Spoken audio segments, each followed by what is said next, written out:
जुलाई की पहली तारीख से 3 नए क्रिमिनल लॉ देश में लागू होने जा रहे हैं और इसके बाद 1860 में बनी आईपीसी की जगह भारतीय न्याय संहिता हो जाएगी और वहीं सीआरपीसी की जगह भारतीय नागरिक सुरक्षा संहिता हो जाएगी और 1872 के इंडियन एविडेंस एक्ट की जगह भारतीय साक्ष्य संहिता का नाम होगा।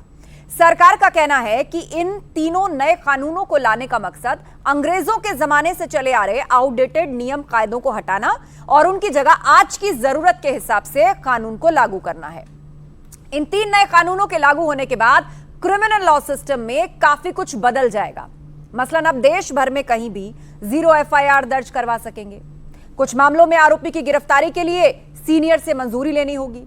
कुछ जानकारों का मानना है कि यह कानून कानूनी प्रक्रिया को कम करेंगे और पुलिस को ज्यादा शक्तियां देंगे, जिससे आम आदमी के संवैधानिक उपचारों के मौलिक अधिकारों का हनन होने का खतरा बढ़ गया है। हमारे साथ सीनियर वकीलों का एक गेस्ट पैनल मौजूद है। आइए उनसे चर्चा करते हैं और उसकी बारीकियों को समझते हैं। हमारे साथ सीनियर एडवोकेट अशोक कुमार शर्मा जी हैं। बहुत स्वागत है अशोक जी आपका हमारे शो पर। हमारे साथ सीनियर वकील अश्विनी दुबे जी हैं। बहुत स्वागत है अश्विनी जी आपका न्यूज 18 पर। और साथ ही सीनियर एडवोकेट प्रकाश पांडे जी हैं। बहुत बहुत स्वागत है प्रकाश जी आपका इस पैनल पर।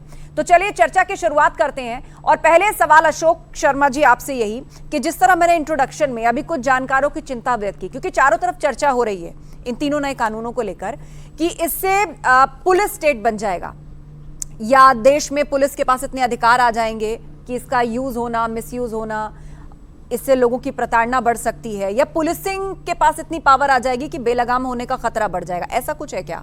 ऐसा मेरे हिसाब से नहीं है आशा जी, क्योंकि पुलिस के पास पहले पावर्स ज़्यादा थी।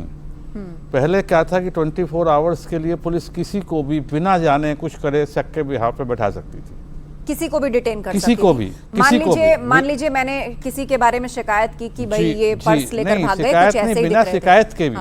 अब तो कम से कम शिकायत पे एक नोटिस तो शिकायत होगी तो नोटिस देगा। पड़ोसियों का झगड़ा हो गया, किसी को कहते हैं आपको विटनेस, हमें तो इंक्वायरी करनी है, तो पहले पावर्स ज्यादा थी। अच्छा। और इस लॉ से देखिए, कभी भी जब आप भी सुनती होंगी, लोग भी सुनते होंगे कि अंधा कानून है, लोग छूट जाते हैं, बड़े लोग छूट जाते हैं, गरीब लोग फंस जाता है।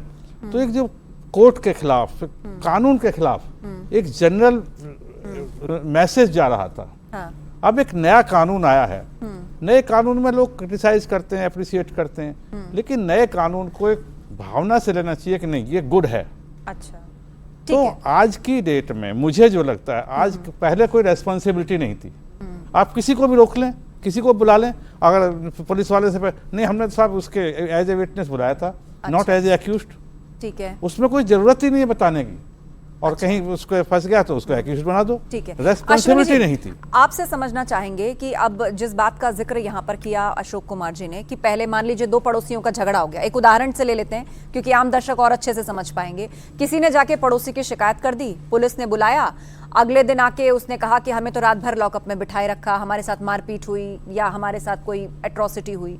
तो अब बताइए कि इस नए कानून के आने से कैसे अधिकार सुरक्षित होंगे, या वाकई पुलिसिंग की पावर बढ़ जाएगी, या पावर इतनी कम हो जाएगी कि कहीं दूसरी तरफ निरंकुशता बढ़ जाएगी?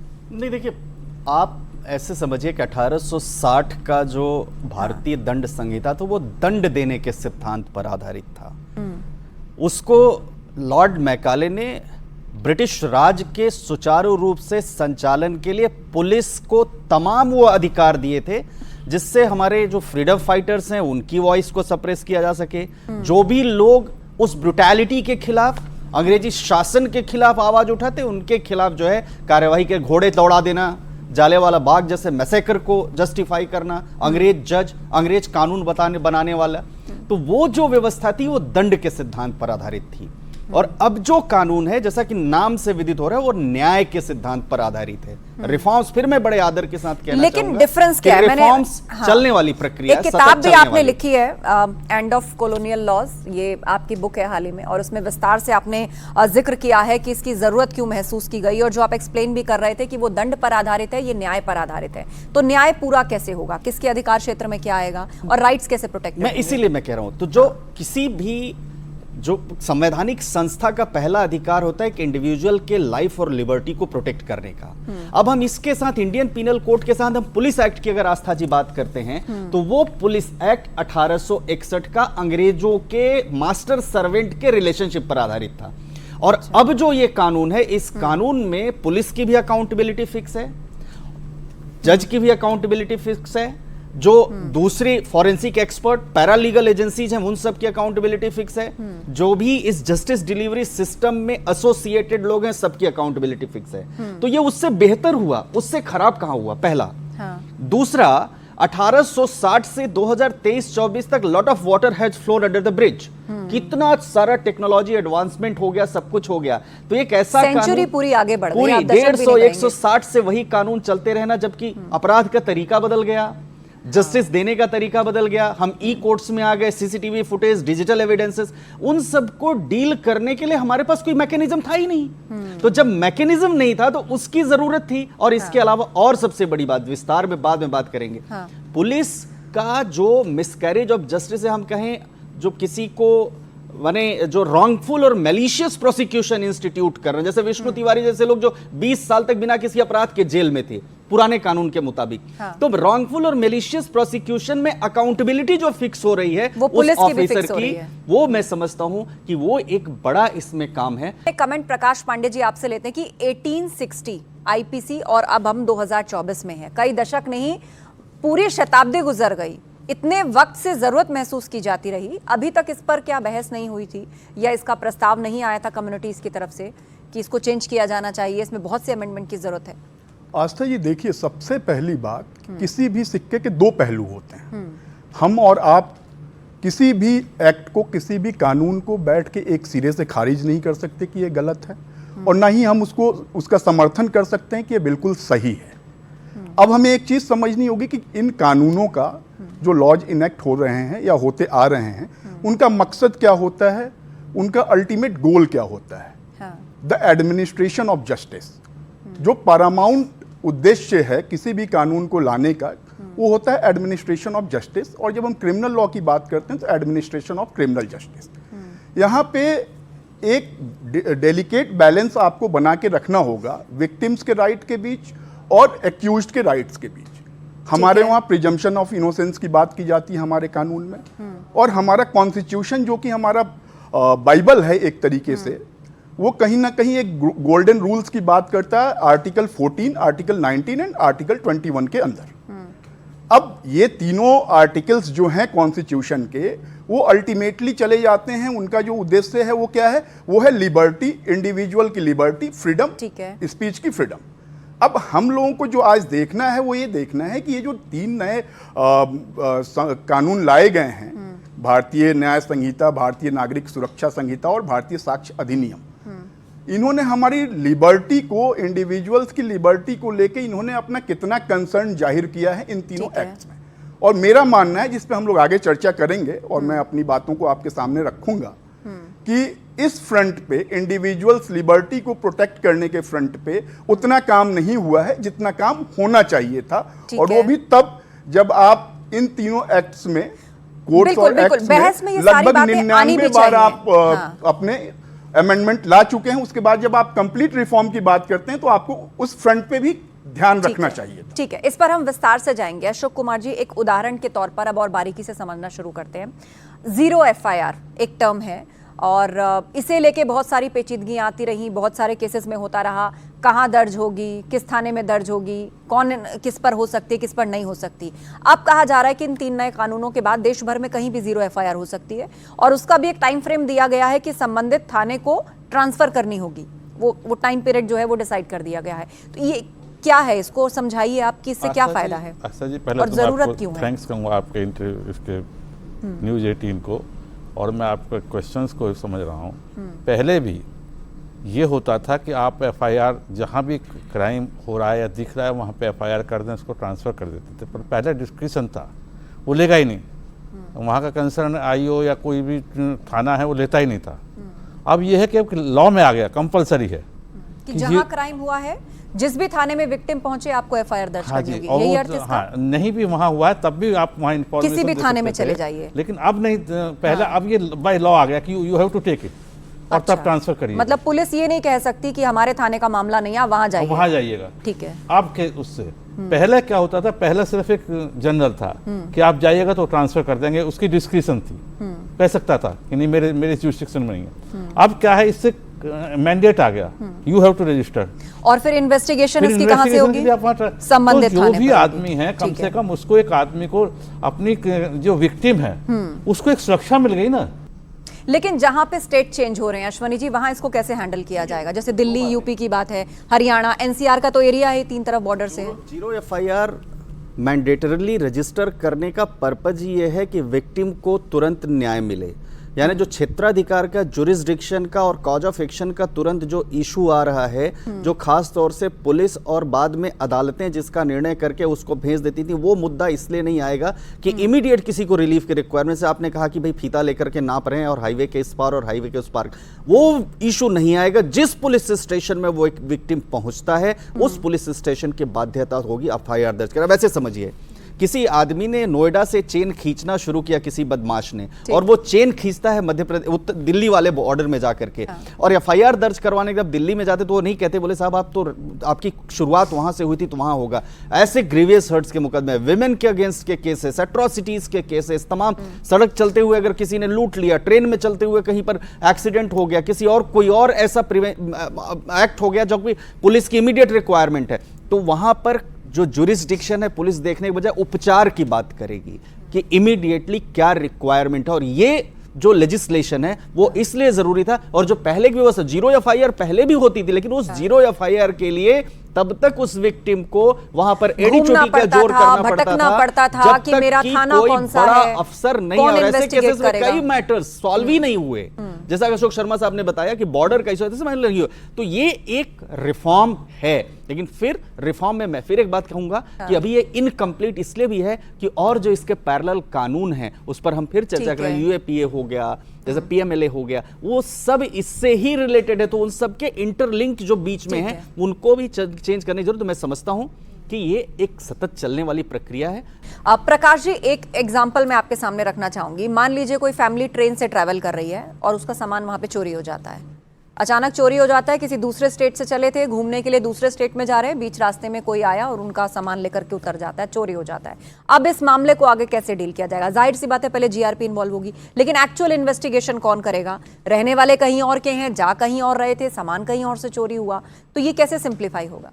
देखिए आस्था जी, मेरा कंसर्न यही है, जीरो एफआईआर का कॉन्सेप्ट आपने इंट्रोड्यूस तो कर दिया भारतीय न्याय संहिता के अंदर, लेकिन अभी तक जो कॉन्टिन्यूअस चेन ऑफ ऑफेंस की बात हम करते हैं, आपके एग्जाम्पल को थोड़ा सा मैं उधर से लिंक करना चाहूँगा। ठीक है। ये जीरो एफआईआर का मुद्दा नहीं है। जीरो एफआईआर की बड़ी क्लियर सी एक प्रोपोजिशन है जो हमारे माननीय उच्चतम न्यायालय ने बहुत पहले सेट कर दी थी और अब उसको आपने एक्ट में इंट्रोड्यूस किया है। वो कहता है कि अगर विक्टिम के नियरेस्ट जो पुलिस स्टेशन होगा, विक्टिम वहाँ पे चाहे ऑफेंस कहीं भी हुआ हो, जाके अपनी रिपोर्ट दर्ज कराएगा। वो थाना प्रभारी जो होगा, वो एसएचओ जो होगा कंसर्न, वो उसकी रिपोर्ट दर्ज करेगा और फिर उस एफआईआर को कंसर्न थाने में जहां ज्यूरिडिक्शन बनता है ऑफेंस का, वहां वो फॉरवर्ड कर देगा। जो थाना उस ज्यूरिडिक्शन का होगा वो उसको इन्वेस्टिगेट करेगा। अब जो हमारा आपका जो सवाल है आस्था जी, वो सवाल है एक कॉन्टिन्यूअस चेन ऑफ ऑफेंस का, जहां पे ऑफेंस कई पुलिस स्टेशंस के ज्यूरिडिक्शन में ट्रेवल कर रहा है। ऐसे केसेज में पुरानी प्रक्रिया में भी और नए एक्ट में भी बहुत साफ सी बात लिखी गई है कि उनमें अगर एक चेन ऑफ ऑफेंस क्रिएट होता है तो कोई भी पुलिस स्टेशन जिसके ज्यूरिडिक्शन में कोई भी पार्ट उस ऑफेंस का कमिट हुआ हो, वो पुलिस स्टेशन उसको इन्वेस्टिगेट कर सकता है। अब यही मेरा कंसर्न आता है कि आपको क्लैरिटी लानी थी, अगर आपको बात करनी थी कि लोगों का भला हो इस कानून से, तो जो एक आम जनता परेशान होती रहती है इस चीज को लेके कि एक पुलिस स्टेशन ने कह दिया कि साहब किडनैपिंग तो कहीं और से हुई थी, हम उसको कैसे इन्वेस्टिगेट करें। दूसरे ने कहा कि चलो विक्टिम तो हमारे वहां मिल गया था, लेकिन फिरौती की रकम तीसरे पुलिस स्टेशन के दायरे में गई थी, तो वहां आप चले जाओ। इस चीज को दूर करने के ऊपर एक कॉन्क्रीट थॉट प्रोसेस आपको इंट्रोड्यूस करना चाहिए था। ये बहुत ही इंपॉर्टेंट है अशोक कुमार जी, इससे आम जनता की लाइफ पे क्या फर्क पड़ेगा? 1 जुलाई 2024 पूरे देश में इंप्लीमेंट हो जाएगा ये, तो क्या बदलाव आएगा? उसको किस तरह की सुरक्षा मिलेगी या किस तरह का आश्वासन मिलेगा कि नियम कानून है, मेरे लिए है, मेरी सहूलियत के लिए है, मुझे हर तरफ से सहयोग मिले? कैसे उसको अश्योर करेंगे? आम लोगों के लिए क्या होगा इसमें? आस्था जी, ऐसा है जैसा कि सनी जी ने बताया कि इसमें पहले एक एक्ट में कहीं भी रेस्पॉन्सिबिलिटीज फिक्स नहीं थी। मैं आपको एक किस्सा बता रहा हूँ मथुरा का। ठीक है। वहाँ पे क्या हुआ कि सुबह सुबह एक पुलिस की उनसे दुश्मनी थी तो कुछ लोगों से, एडवोकेट से, उन्होंने एक FIR दर्ज करा दी एक लड़की से और उस पर सुबह सुबह अरेस्ट करके ले गए हैंडकफिंग में। तो मेरे पास वो लोग आए तो मैंने सुप्रीम कोर्ट में डायरेक्ट रिट फाइल की थी उस टाइम पे। अच्छा। कि द पर्सन, ये किसी भी नॉर्मल आदमी के यहाँ पुलिस पहुँच जाए, उसे हैंडकफिंग में लेके चल दे, ही में बी एक्विटेड, वो छोड़ा जा सकता है, बट उसको सजा हो गई ना, उसको तो समाज में सजा हो गई। ही में वो तो हार्ट अटैक से मर सकता है, उसको तो कोई भी प्रॉब्लम हो सकती है। तो जो वो एक रेस्पॉन्सिबिलिटी नहीं थी आम जनता को, विक्टिम को भी, और क्योंकि विक्टिम तो फंसा हुआ है, बहुत सारे लोग ऐसे हैं जो पुलिस के प्रभाव में रहते हैं, उनको पुलिस किसी भी चीज़ में, और क्रिमिनल्स को तो अक्सर क्रिमिनल से तो किसी के खिलाफ भी करवा देते हैं। तो जो आम जनता को रिलीफ मिलने वाला था, रिस्पॉन्सिबिलिटी फिक्स हो गई इस ऑफिसर की, जो आम जनता को रिलीफ मिलने वाला है इससे। आम जनता इससे बहुत, मैं बता रहा हूँ, बाकी तो कोर्ट्स हैं सब अपने देखेंगे, बट रेस्पॉन्सिबिलिटी फिक्स नहीं थी किसी पे। अब न्याय की तरफ जब हम बढ़ते हैं तो सबसे पहले पड़ाव आता है कि थाने में जाके FIR कराई जाए, उसके बाद मामला जो है वो पुलिस इन्वेस्टिगेट करती है और फिर कोर्ट में पहुंचता है। लेकिन अश्वनी जी, बड़ी त्रासदी रही है, फिल्मों के डायलॉग भी हैं, तारीख पर तारीख और तारीख पर तारीख। इसका भी कोई समाधान है क्या इन कानूनों में कि एक समय हो कि कम से कम तब तक अब उस मामले का निपटारा हो पाए, तभी तो न्याय पूरा होगा? समाधान निकालना पड़ेगा, आपको इंफ्रास्ट्रक्चर बढ़ाना पड़ेगा। और अगर आप इसके पीछे ऑब्जेक्ट को देखेंगे तो उस ऑब्जेक्ट में पूरे देश भर में जुडिशियल इंफ्रास्ट्रक्चर बढ़ाने की भी बात कही है, एग्जिस्टिंग इंफ्रास्ट्रक्चर्स के अलावा। दूसरा, टाइम बाउंड मैनर में पहले तो था कि आपको एक तय समय के अंदर इन्वेस्टिगेशन कंप्लीट कर ले, कि इसमें टाइम बाउंड मैनर में इन्वेस्टिगेशन कंप्लीट नहीं हुई तो आपको रीजंस रिकॉर्ड करने पड़ेंगे। तीसरा, अच्छा। टाइम बाउंड मैनर में फास्ट ट्रैक कोर्ट बना दिया, या निर्भया के केस में आप ऐसे देखिएगा, जो पुराना कानून था 2013 से लेकर के 2022 का इतना लंबा सफर तय हो गया, लग गया, जिसके मुताबिक पूरा देश जो बने, देश ने पूरा प्रोटेस्ट किया ऐसे उसमें। तो वो टाइम मैनर कैसे कम हो, और जो रिव्यू अपीलेट अथॉरिटी का टाइम है वो कैसे हो, उसके लिए इंफ्रास्ट्रक्चर बढ़ाना पड़ेगा, पॉलिश्ड पुलिसिंग की व्यवस्था करनी पड़ेगी, पॉलिश्ड ऑफिसर्स रखना पड़ेगा, ट्रेंड आपको जो पैरा लीगल सर्विसेज हैं, या जो फॉरेंसिक एक्सपर्ट्स हैं, या लेबोरेटरीज हैं, या जो खासतौर से और एग्जामिनेशन जैसे क्रिमिनल केसेस में हैं, जो पोस्टमार्टम रिपोर्ट्स, उस सब के लिए आपको इमीडिएट फास्ट ट्रैक कोर्ट में ऐसा हो कि डिसीजन भी हो और इंफ्रास्ट्रक्चर भी। तो इंफ्रास्ट्रक्चर बढ़ाना पड़ेगा, तभी जो सही मायने में ये जो कानून देने की बात हो रही है, न्याय देने की बात होगी, तभी वो मूर्त होगा। अभी ये इस इंफ्रास्ट्रक्चर में इसको लागू करके मैं समझता हूं कि टाइम थोड़ा लगेगा। तो पेंडेंसी अगर खत्म करनी है मुकदमों की देश की, तो इंफ्रास्ट्रक्चर बढ़ाना पड़ेगा, पेंडेंसी खत्म होना और तय समय में न्याय मिलना, ये दोनों बहुत जरूरी हैं। तभी हम कह सकेंगे कि सही मायने में जस्टिस डिलीवरी हुआ, एडमिनिस्ट्रेशन ऑफ जस्टिस हुआ।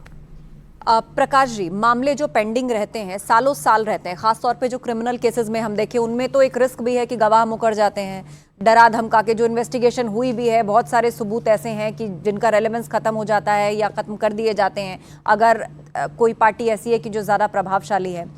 तो ऐसे में कानून के माध्यम से कोई प्रोविजन इसमें है क्या कि जल्दी निपटारा हो मामलों का?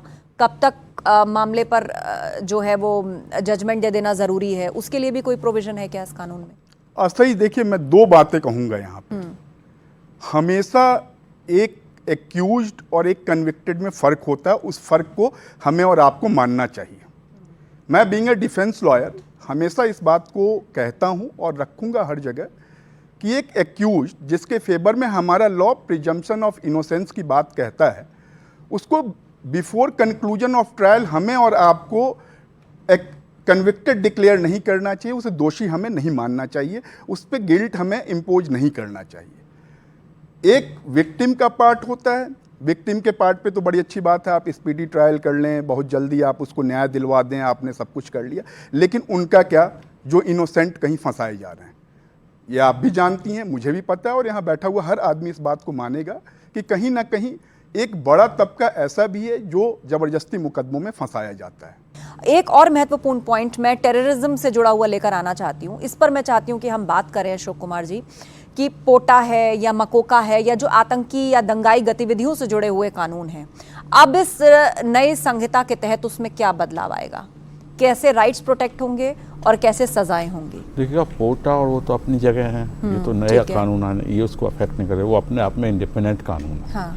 और जो अपने आप में इंडिपेंडेंट कानून है उसमें सिर्फ एक प्रक्रिया बदली है, जिसको आप क्रिमिनल प्रोसीजर को उससे बदली है।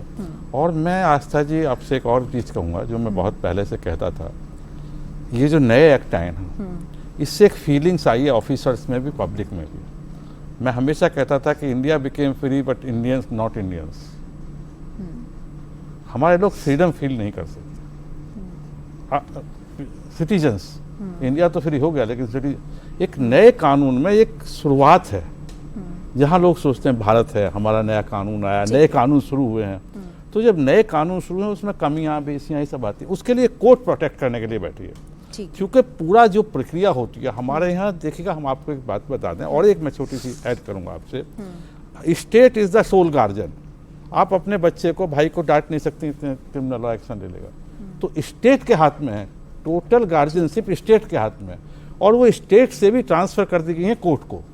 ठीक है, अंत में एक और महत्वपूर्ण चीज अश्विनी जी आपसे समझना चाहेंगे कि ये जो राजद्रोह का मामला होता है, किसी पर भी राजद्रोह लग जाता है, मान लीजिए किसी ने कोई एक्सट्रीम बयान दे दिया, तो अब नए कानून या नए संहिता के हिसाब से अब उनको कैसे ट्रीट किया जाएगा? शॉर्ट में मैं चाहूंगी। नहीं, देखिए, राजद्रोह तो खत्म कर दिया, राष्ट्रद्रोह हो गया। राष्ट्रद्रोह राजद्रोह जो था वो राजद्रोह अंग्रेजों ने में? भारतीयों को बंद करने के, उनके वॉइसेस को सप्रेस करने के लिए लाया था। हाँ। आपने सरकार को जो है क्रिटिसाइज किया, जैसे कि आप देखिए 2 एमपी जो आंध्र प्रदेश के थे उनको अंदर कर दिया गया था राजद्रोह में, सुप्रीम कोर्ट ने तो उसमें बैन लगा दिया।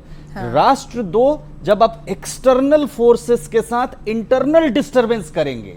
एक्सटर्नल फोर्सेस को कैसे डिफाइन कर रहे हैं? एक्सटर्नल फोर्सेस को डिफाइन करने के लिए, जैसे आप कहीं भी कोई व्यक्ति जिसकी एलिजियंस जो हमारे कंट्री के अगेंस्ट काम कर रहे हैं, हमारे नेशन के इंटरेस्ट के काम कर रहा है, उसके साथ सपोर्ट करना। जो टेररिस्ट फंडिंग करने वाले टेररिस्ट सिंपैथाइजर्स हैं, टेररिस्ट मनी पर जो करते हैं, जब अभी आपने देखा जम्मू कश्मीर में एक जीत गया जिसके ऊपर टेररिस्ट फंडिंग का आरोप है, तो नेशनल इंटरेस्ट के खिलाफ काम कर रहे हैं। एक जय फिलिस्तीन बोल रहे हैं भारत के संविधान के अंतर्गत, वो नेशनल इंटरेस्ट के अगेंस्ट है। आप कॉन्स्टिट्यूशनल फ्रीडम की बात नहीं करते, क्योंकि तय प्रोफार्मा है आपका ओथ लेने का भी, और नहीं करते तो आर्टिकल 102 कहता है if your interest, your allegiance is towards any other nation, तो फिर आप वहां नेशनल इंटरेस्ट के अगेंस्ट बात करते हैं। तो जो नेशनल इंटरेस्ट के अगेंस्ट और इंटरनल डिस्टर्बेंस पैदा करने के लिए किया जाए, वो राष्ट्रद्रोह की श्रेणी में आएगा, और मैं समझता हूं कि इसमें इट इज वेल प्लेस्ड।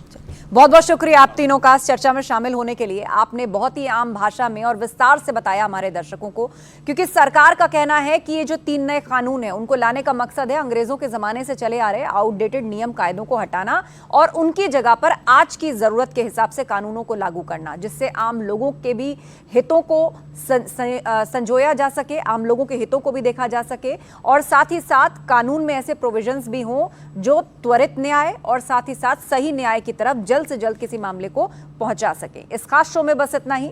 खबरें जारी हैं, आप बने रहिए हमारे साथ। नमस्कार।